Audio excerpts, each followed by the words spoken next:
हरिवंश बालक को रात्रि अर्धरात्रि में रोने लगे, सोते सोते। माता जी पिताजी के बीच में सो रहे थे और सोते सोते रोने लगे। माँ पिता उठ गए, क्या हुआ बालक, क्या हुआ क्या हुआ, क्यों रो रहे हो? भूख लगी है।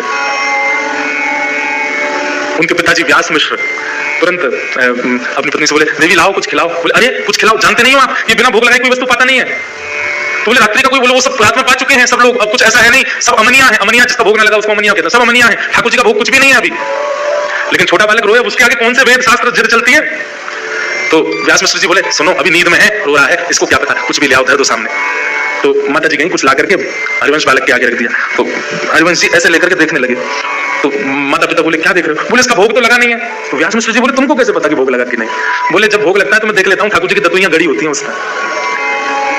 मतलब सेवा व्यास जी करते हैं, उनको नहीं पता कि भोग में ठाकुर जी की दतुइयां गड़ी हैं। उनके बालक हरिवंश जी को पता है कि ठाकुर जी ने भोग लगाया कि नहीं।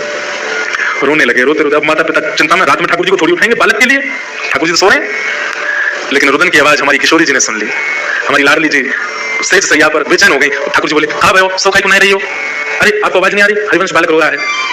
ठाकुर जी, रो रो खाई क्यों रो रहा है? बोले, इनको भूख लगी है, प्यास लगी है और हमारे बिना भोग लिए कुछ पाते नहीं है। अब रात्रि में कुछ ऐसी सामग्री रखी नहीं और आधी रात का समय, छोटा बालक, इसको कैसे मनाए?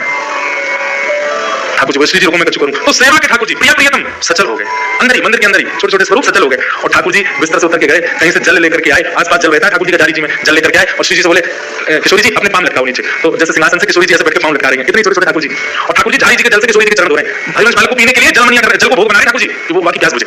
और फिर किशोरी जी से मेरे चरण दो, स्वयं बैठ के अपने चरण भी धो रहे हैं। दोनों के चरणों का जो चरणों था वो इकट्ठा कर लिया और फिर बनता भोग रात्रि में ठाकुर जी के पास में कुछ भोग रखा जाता है, उसको लेकर के आए और किशोरी जी तो बोले, लो पाओ। पूरा मतलब छोड़ दिया बालक को। किशोरी जी ने मुख लगा रही है, ठाकुर जी ने मुख लगा रहे हैं, मुख लगा के संग पधरा दियो और संग पधरा करके और कछु सामग्री भीतर से गिर गई और तुरंत गिर के चपट दोनों के जैसे स्वरूप थे वैसे एक सो गए।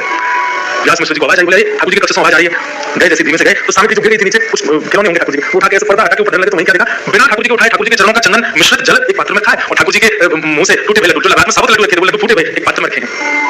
देख करके व्यास मिश्र जी समझ गए, क्या समझ गए? बोले, ठाकुर जी को चिंता हो गई, बालक रोया तो अपने आप उठ के अपने पैर को आचमन और भोग लगा के धर दिया है। लेकिन व्यास मिश्र जी बोले, पूर्णता तो पता चले, हरिवंश बालक देख ले, भोग उसको पता चलता है भोग लगा कि नहीं। लेकर गए, लो बालक पाओ। तो हरिवंश जी ने जैसे हाँ ठाकुर जी का भोग लगाया, तुरंत आ गए, ठाकुर जी का चरण ले लिया। ऐसी स्थिति